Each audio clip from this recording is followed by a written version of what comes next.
ያው ሰው የእውነት እኮ አይሰሰቅም ከዚህ በላይ ነው የእውነት አያዝንም የእውነት አይሰሰቅም ምናምንና እንዴት አይናፍቀህም በእናት ብዙ ጊዜ እንደውም ብዙ ጊዜ እናቴ ናፍቀኝ ታውቃለች አሁን ለኛ እኛ እንደዚህ እውቅና ላይ ምናምን ያለ ሰው ማይቸገር ማያዝን ምናምን ነው መስለውና ሰው እስክታጣ ድረስ ብቻ እንትሆናለህ ታውቃለህ እንዴ በጣም ብቸኝነት ተሰምቶኝ ያውቃል አብሶ ናቲ ያልኩህ ወቅት በጣም ብቸኝነት ተሰምቶኝ ያውቃል ያዘን ስም ቅድም ስትል ነው እንደውም ከፎቶ ነው ተነስቼ እህትን በጣም ነው የምትወዳት ግን አሁን ከቤተሰቡ ተለይታለች ብለሃልና ምክንያቱ ምን ነበር እኔ የሚገርመው ነገር በእህት አልታደልንም ማለት ይቻላል ማለቴ 3 እህት ሞቶብኛል አለ ይርሐማቸው የመጨረሻዋ ግን ኢሙዬ በጣም አታችመንት ነበር አሁን በቅርብ የሞተችው ከሞተች 3 ወሯ እና ደግሞ ማዝነው ምን መሰለ ይሄ ቀን እንዲመጣ እናፍቅ ነበር እኔ ሁሌም ባረግ ብዬ መመኛቸው ነገሮች ነበሩና ለዛ አልደረሰችልኝም ግን ምን አላህ ይርሐማት ማለት ምን ማድረግ ይቻላል አሁን ፎቶ ላይ ሳይ የእድሜ ልዩነት ብዙም የላችሁምና ወጣት እንደነበረች ይሰማኛል ምንድነው ምክንያቱ አመዴ በጣም ወጣት ነበረች ካንሰር ነው እንደውም ዘላለም ኩራባቸው አላህ ይስጠው ማለት ይሄ አልበም ሊወጣ አካባቢ ነውና እኔ ለዚህ አልበም ብዙ ነገር አውጥቼ እጄ ላይ በቂ ብር አልነበረምና ሰው አትጣ ጥሩ ሰዎች አላህ ይልክልሃል ማለት አንተ ባላሰብከው መንገድ አላህ ይልክልሃልና ዘላለም ኩራባቸውና ሳሚ ካሳይ የተላ አምቡላንስ ድርጅት ባለቤት የተወሰነ ነገር አረጉልኝና ከመሞቷ በፊት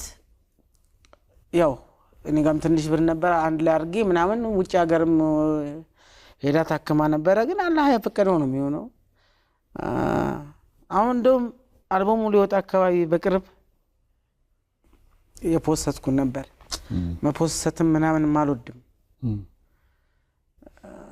ምን ብለ መሰበር ያስጠላል በእናት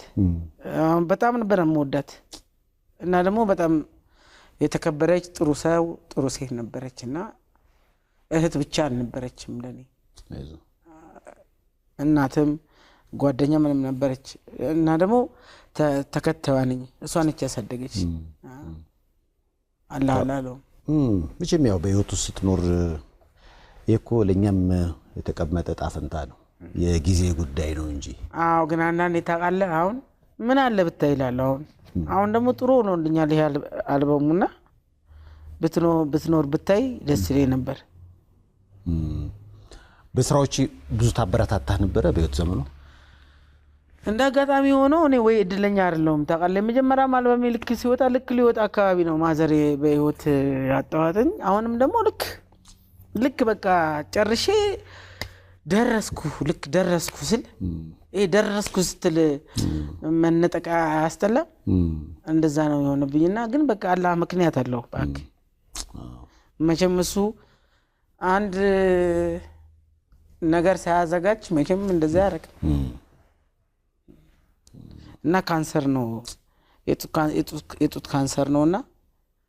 ሄዳ ታክማ መጣ ሰላም ናት ተብለን ሳይታወቅ ለካ ጎርቷታል እና ደግሞ ቦንጋ ነበርኩ ቦንጋ ለምን ሄደ ነው ለስራ እሺ ለኮንሰርት ሄጄ ስመጣም አላገኘኋትም አዛይ ነበር ማርና ቡና ምናምንና የሆነ ልትነግረኝ የምትፈልገው ነገር ነበርና እሱ ሲቆጨኛል ምን ልትልህ እንደፈለገች አለማውቀው ምክንያቱም የሷን ቃል ስተገብር ነው የኖርኩት ማለት ስለም እሷን በጣም ነው የምሰማው ከቤት ውስጥ እሷ የምትለኝን ማጉደል አልፈልግም እኔ ልጉደል እንጂ የሷን አላጎል አይዞ አመዲ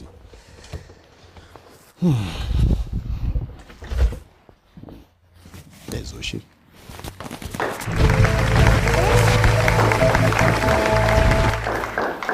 ራስና ጠንክራ እሺ